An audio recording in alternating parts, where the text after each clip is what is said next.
Hey, a lot of people ask us about leadership in service organizations, and we're going to be talking about that today with our prototype components model for growth. This is our proprietary growth model we use to explain how service organizations run. And we're narrowing into a part called the leadership alley, and that's what's showing on our screen here. This is 3 of our 10 components. And I want to show you which ones those are. This is team structures. That's component 8. Basically down here you see, what do leaders do when we're talking about each of these components? Well, for team structures, leaders design team structures so that team know the clarity in which they work. Clarity. That's a big word. Leaders are big on clarity. Companies don't grow in chaos. Clarity is what fights chaos. So team structures is a huge way that you can lead a service organization. This second component of the leadership alley, of course, it's component 9 of the whole system, but it's the second component we're going to be talking about today. This is service rhythms. And inside of this component 9, service rhythms, you're going to find leaders giving team rhythms so that they're safe and that team know their expectations. Rhythms are like a tool. These are things you can put in place that leaders use to cool chaos. And so what is a rhythm? A rhythm is something that happens on a recurrence in a calendar, right? So it's same time, same day on the recurrence. That's how we explain it. And that basically means same time, same day. So we're going to say every Thursday at 9 a.m. on the recurrence. So that might be weekly. Or every first Thursday at 9 a.m. on the recurrence. That might be monthly. When you implement these things into a service organization, you're basically locking structure into people's lives. And you're going to find leaders doing this a lot. What it does is it creates immense amounts of clarity. And these locked in rhythms actually produce a lot of expectations. And everybody starts to just roll into their expectation. It really just cools down the wonderment and trying to figure out, where do I go? What do I do next? Well, you always know Thursday at 9 a.m. is the thing I'm walking towards and I'm working towards. And it drives a lot of just order when you're trying to grow. And then this last component, accountable processes. This is component number 10. This is another thing you're going to find great leaders do. Leaders invite their team. Invite. That's a really key word we want to talk about here. But leaders don't hold people accountable. They invite them into accountable processes. Accountable processes are ordered steps in which to do things. Basically, we just document those in some kind of product, a Google Doc. Anytime, any place you want to document things, you want some kind of level of a definition of consistency. Consistency is what we're after. What consistency does in any kind of service organization is it produces value. It's a constant display of the strength of your brand when your team constantly puts out things in very consistent ways. Okay, what we find here are the 9 principles of agency leadership that come out of each of these 3 components in Leadership Alley. These first 3 are the components that come out of team structures.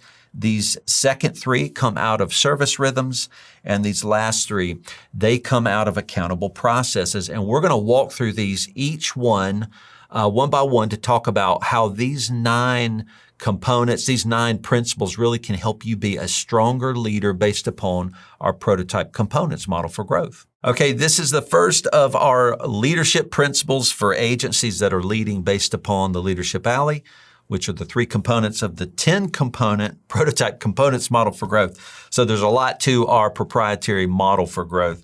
But let's dive into this principle number 1. Basically, leaders create visible team structures that depict each team role's location. So the goal here is basically that a leader does depict visibly where all the roles sit in a company. So if I were to just show you a quick team chart, it's really something basic. You're going to do this on a digital board online. A lot of people look at this as an org chart.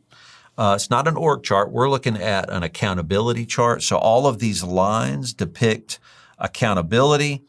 And this kind of work, when you put the boxes of the roles, this is not a very good depiction of a chart, but I wanted you to see you're actually trying to put a chart somewhere on a digital board, a piece of paper, something like that, where people, the team members that are inside of their role can look at it visibly and see, I see now where my role sits inside of the whole. So this is principle number one, that leaders are going to take time to create these, update them, and actually launch them and present them to team. We actually build this and we show these in our hiring process. We show potential new team, we start locking them in visibly to their company early on and say, you see this role where we're hiring for?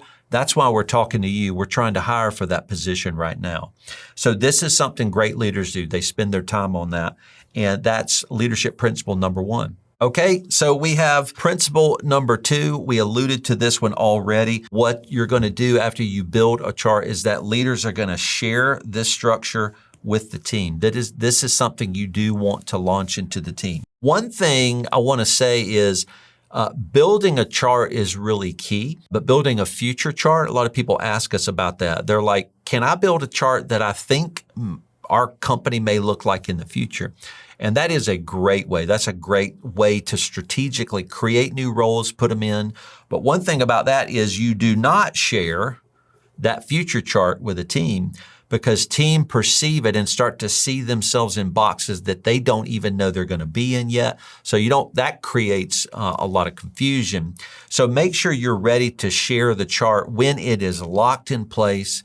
It is concurrent with the actual team structure you want everybody to see and feel comfortable with, and then start to share it with your team often. When you promote, you show the chart. When you change titles, you show the chart.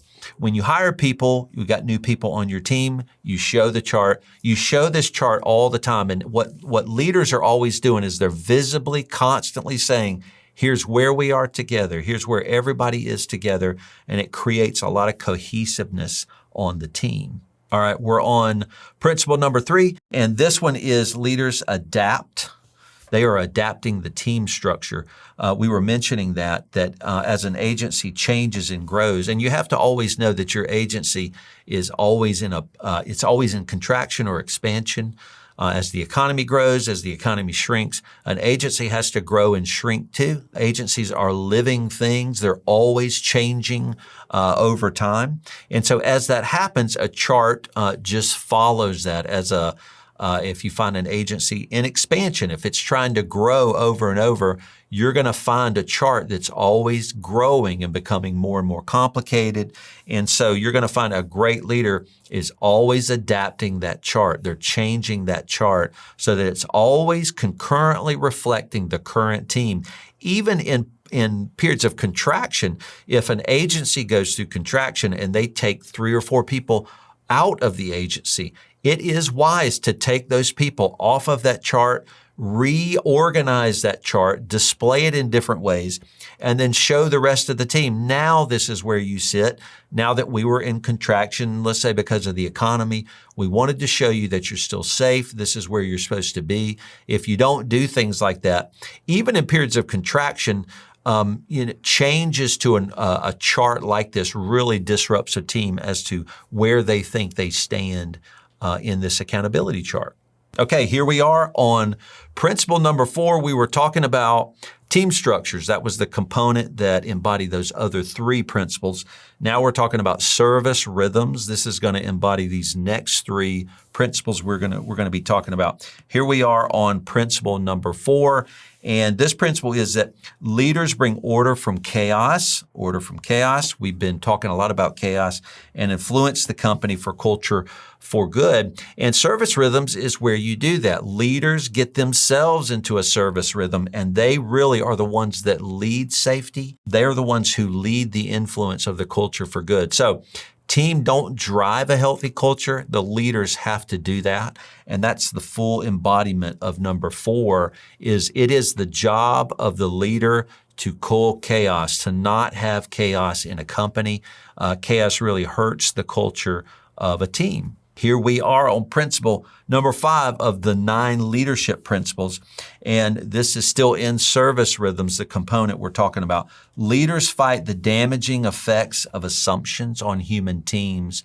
And one thing we found is that using service rhythms is a way to not lead with assumptions. So you never want a team assuming things, right? Clarity is brought by a leader with clear statements, things that are said openly, clear job descriptions, clear roles, the chart. These things can continue to promote clarity. And when you lead a team with assumptions, when you let them assume, a lot of times giving them time to wonder what's going on, assumptions form in the mind of humans. That's pretty normal. But leaders don't want that. So they're going to fight that with a service rhythm to constantly tell them things that are clear. One way we do this, my partner and I, is when we meet with our team privately, either monthly or quarterly, we always say, what are you assuming about our growth that we haven't told you yet? Or what are we assuming that we're trying to do that we haven't done yet? And we give them the chance to go, I assume we're growing. Is that true? And we can clarify those things, and it really drives a sense of comfort and safety in our service rhythms when we drive away these assumptions on a human team. Principle number 6, we're going to find leaders are guiding rhythmic participation in others' lives. So this has a lot to do with culture, right? Service rhythms are these rhythmic ways that service happens, and a lot of it can be driven deep into the culture. What culture does is it pushes a team together, it shows them they can be trusted, and then authentic safety results. And a lot of times we'll invite our team very directly into share openly and transparently. And we always say, you can share as much as you want, right? So privately, when my partner and I check in monthly or quarterly with team, we say, hey, you can share, these meetings are for you to share anything you want where you feel comfortable. And with the team, culturally, you can share openly with the team any way you want. But we always say, share as much as you want, but none of that's required. What the leader's doing is opening the door. That's the leader's job. They can't force anybody to share things personally, but a lot of that transparency and trust, if it's the right people on the team, and that leader is not going to put up with disrespect or dishonor or anything like that, people will start sharing openly, authentic safety as a result. And you start to create a culture that is very safe, where everybody protects each other. They're kind of on the same tribe. And then that culture really can move a company forward with just being very powerful out in the marketplace. Here we are on principle number 7. We're on that third component, accountable processes, and we're going to go over these last 3 principles in accountable processes and find out, what do great leaders do in agencies? Number 7 here, leaders create systems. So systems is a big deal. So in a service-based organization, you don't just send everybody out and go, knock yourself out, go team. No, you walk your team into a system, into processes. There's order. When they start this particular project, they know they always start it with this step. That's the first step. That kind of safety is a system that people just start rolling into, and then they start to document how things are done. So in an agency, it's a knowledge organization. So any kind of knowledge organizations really have to be good at documenting. So there's knowledge always being spoken, shared. You share it at the office, you share it at work when you're documenting these things. And then when you're putting them in order, 1, 2, 3, 4, 5, you're starting to lead to consistency, which really leads to very, very strong brands and companies. And I share that often when I'm selling to clients. I'll say, our team is going to blow your mind, because I know the next things they're going to do once we kick off and onboard with that client. I know exactly what that team is going to do next.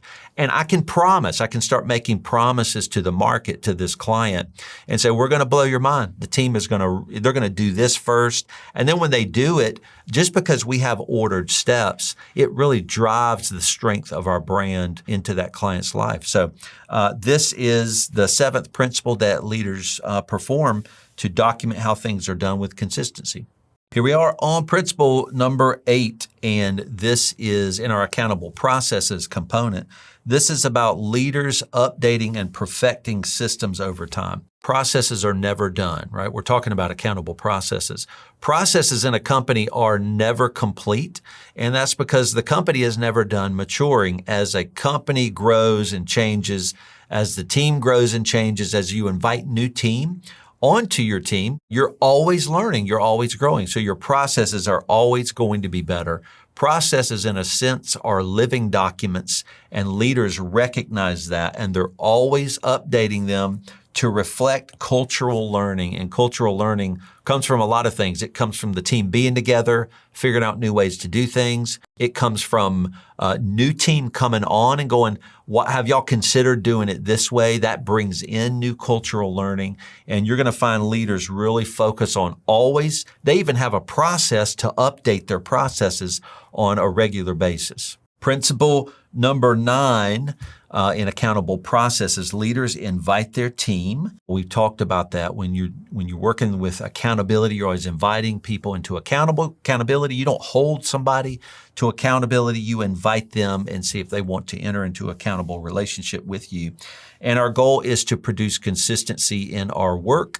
That's the end point of processes, is to say, all right, we've built this company well. Now let's do it again over and over and over. No matter the complexity of the next client or the scope or the SOW that we sign, you want to bring them in and perform the same consistency of work as the last client you delivered on. And this is what leaders focus on in consistency and pushing that deep into their agency. Here we are with it all pulled together. What we've been talking about along the top is our leadership alley. These are the 3 components that comprise all of the things that leaders do inside of this growth model. And here's the things we covered. These are our columns that we went through. So team structures, we kind of defined that, and we showed those 3 leadership principles. We had this column, the service rhythms, and defined that. And then we had those 3 different principles that we went through. And then this last column on accountable processes, we also defined that, and we showed the different principles that leaders perform. Now, this, just to conclude, showing you how our model helps you know how to be a better leader, these are just 9 key principles that we can pull away from our prototype components model. You can probably think of a lot more principles of leadership, but these really are the ones that drive home this prototype components model. So I hope this helps you drive better leadership and growth into your agency. Thanks so much.